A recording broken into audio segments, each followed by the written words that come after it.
faut dire que l'adoption du budget programme procède d'un processus communautaire.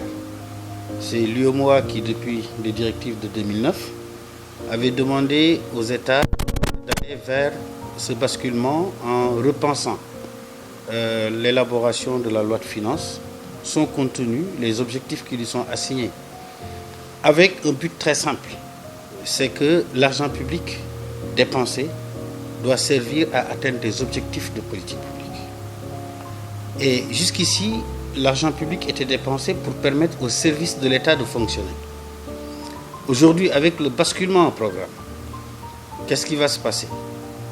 Vous êtes ministre, vous avez des programmes budgétaires dans votre département, vous allez nommer des responsables de programme. Pour chaque programme, il y aura un responsable de programme qui, chaque année, va déterminer les objectifs qu'il s'assigne avec les services concernés par son programme. Et ces objectifs, il ne faut pas simplement les déclamer. Il faut dire, je m'assigne tel objectif, et voilà les indicateurs qui vont permettre de savoir si je les atteins ou pas.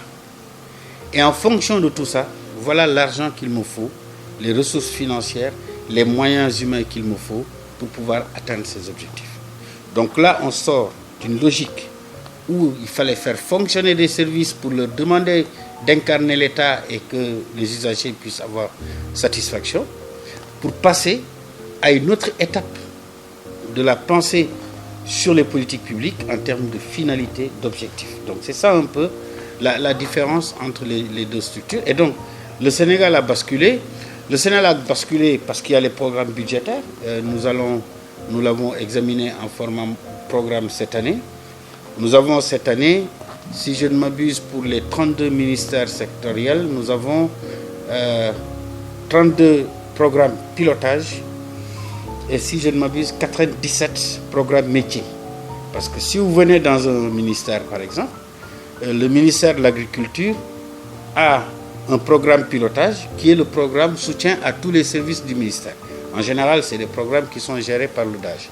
Mais de manière spécifique, le ministère de l'Agriculture a une politique liée aux intrants agricoles, a une politique liée à l'augmentation de la productivité agricole, etc., a une politique de filière horticole, etc. Donc, les autres programmes sont des programmes, ce qu'on appelle les programmes métiers. Donc, programme support et programme métier, c'est ce qu'on retrouve aujourd'hui dans tous les ministères. Alors, la deuxième chose qui me paraît importante dans cette réforme de basculement, c'est la suite logique. Quand vous dites à quelqu'un, vous vous engagez sur des objectifs, vous nous donnez des indicateurs, vous sollicitez des ressources financières, on vous met en place le dispositif budgétaire.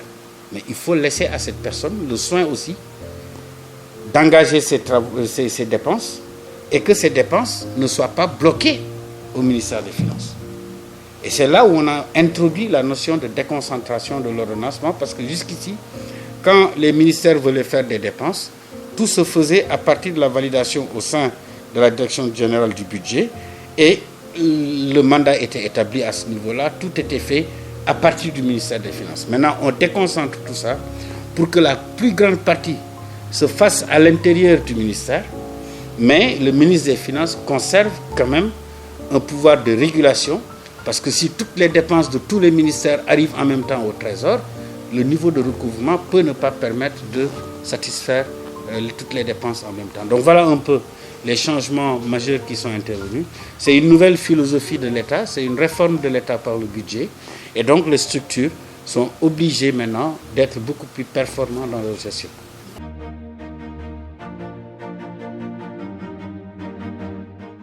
Moi, je me réjouis d'abord de l'étendue de la responsabilité dont la Cour des comptes fait montre dans la publication de ces rapports. C'est vrai que ces rapports concernent les années 2015, 2016, 2017, il y a un petit retard, mais un petit retard qui était lié aussi aux conditions de fonctionnement de la Cour, qui n'a pas toujours les ressources humaines nécessaires pour y arriver.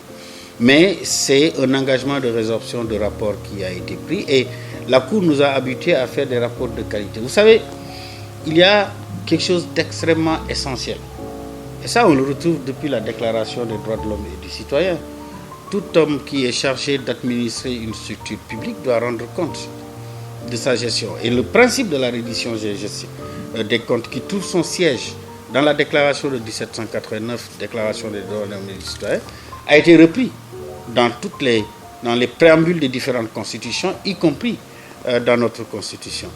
Donc, avoir une institution supérieure de contrôle, qui est la Cour des comptes, qui est dotée d'une autonomie, il ne faut jamais l'oublier.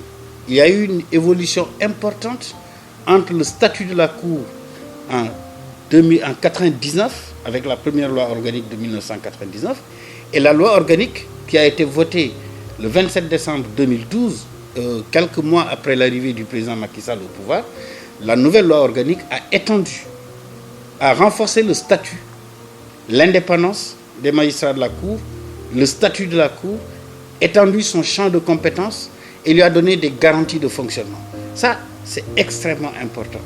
Parce que quand on regarde l'histoire des cours des comptes dans le monde, ils ont une organisation internationale qui s'appelle l'INTOSAI, mais il y a des principes de base du contrôle. Il y a la nécessité d'avoir des organes indépendants pour garantir le contrôle. Et ça, la Cour des comptes du Sénégal a ces atouts-là. Maintenant, la Cour fait son travail. La Cour fait une mission qu'on peut décliner sous 3 points. Le premier point, c'est que tous les comptables publics, chaque année, doivent verser à la fin de la gestion leurs pièces comptables à la Cour des comptes. Les comptes publics doivent faire l'objet d'un jugement. Donc, c'est là la dimension juridictionnelle du travail de la Cour des comptes, c'est le jugement des comptes des comptables publics. Ça, c'est la première dimension. La deuxième dimension de la mission constitutionnelle, et que la loi organique aussi confère à la Cour, c'est l'assistance à apporter au président de la République, au gouvernement et à l'Assemblée nationale dans le contrôle de l'exécution de la loi de finances. Vous avez parlé du budget programme. Nous l'avons adopté au mois de décembre.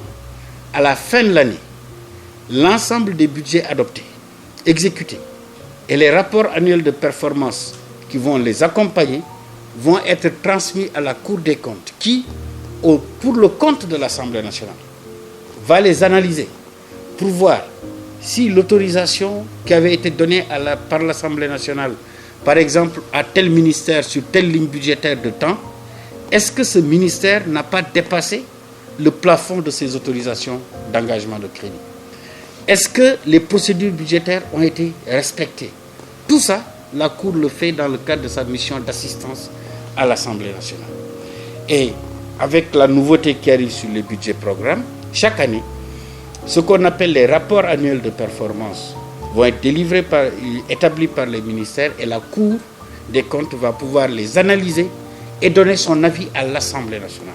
Ça veut dire donc que la Cour des comptes, dans la perspective à venir, va voir ses rapports avec l'Assemblée nationale, qui jusqu'ici étaient des rapports forts, vont être des rapports beaucoup plus renforcés. Enfin, dernière mission de la Cour qui peut-être intéresse un peu le débat, c'est les missions de vérification.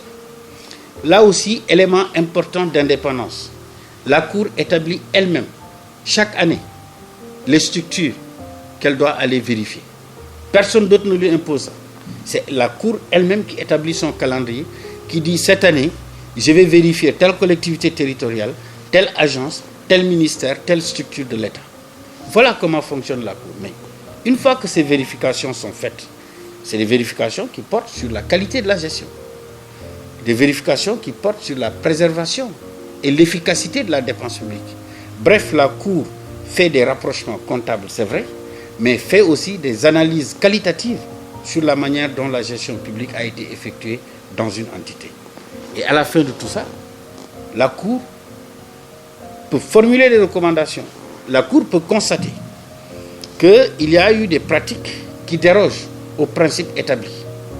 À partir de là, il y a deux choses qui peuvent se passer. Ou ces pratiques relèvent du domaine de la gestion, et à partir de là, si un comptable public a fait une dépense qu'il n'aurait pas dû faire, ou bien a grevé le plafond de dépenses qui était autorisé, à partir de là, la Cour le traduit en chambre de discipline financière. La chambre de discipline financière, c'est une formation de la Cour qui permet de dire si l'agent public a fauté ou n'a pas fauté. Il est là en chambre de discipline, et à partir du moment où il est constaté qu'il a fauté, on fait ce qu'on appelle une mise en débat. C'est-à-dire que l'agent public est tenu de rembourser les montants incriminés jusqu'à leur hauteur. Ce qu'il faut noter ici, qui est important, il faut que les Sénégalais peut-être le sachent. Tout comptable public de l'État, quand tu entres en fonction, tu fais une déclaration devant. C'est-à-dire que l'État met la main sur tout ton patrimoine. C'est à la fin de tes fonctions de comptable public, quand tous tes comptes publics ont été vérifiés, qu'un quitus t'est délivré pour pouvoir obtenir une main levée sur ce que l'État a mis la main sur toi. Ça veut dire que les comptables publics dans notre pays méritent aussi respect et considération. Et ce que je vous dis là, ça peut arriver jusqu'à leur héritier. Si un comptable public et l'État met la main sur son patrimoine, ça engage aussi son héritage. C'est-à-dire que si jamais dans sa gestion, il commet une faute de gestion, il est mis en délai, tant que ses héritiers, même s'il décède entre-temps, si ses héritiers ne payent pas la totalité des montants incriminés, il n'y aura pas de main levée. Les héritiers ne pourront pas entrer en possession. Ça veut dire que donc c'est un métier qui est extrêmement difficile. Et je ne vois pas dans ce contexte-là, parce qu'on met souvent les noms des gens dans la presse, on dit oui, il a été épinglé. Mais la procédure administrative et comptable dans un organisme public obéit à des cycles de vérification. Et chaque fois qu'il y a eu des cas comme ça, les mesures ont été prises. Donc, il y a des mesures qui relèvent d'une sanction pécuniaire avec une mise en délai. Maintenant, lorsque la Cour constate dans ses vérifications, dans ses missions de vérification, qu'il y a eu des fautes, des incriminations qui relèvent du domaine du pénal, à partir de là, la Cour ne peut pas actionner directement le procureur. La Cour saisit le garde des Sceaux, ministre de la Justice, avec les faits incriminés pour demander que l'action publique soit enclenchée. Donc nous sommes dans un État organisé. J'ai dit, il faut que les gens aussi mettent moins de passion tout souvent. Parce que les magistrats de la Cour, quand même, c'est des hommes et des femmes sérieux. Et notre pays, avec le président Macky Sall, il l'a dit, il l'a redit. On n'a jamais eu autant de dispositifs de préservation et de transparence dans la gestion des finances. Après, les acteurs, chacun est responsable. Et qui commet une faute doit subir ses sanctions.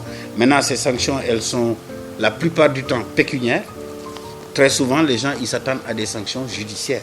Et tout ne relève pas du domaine du pénal, malheureusement.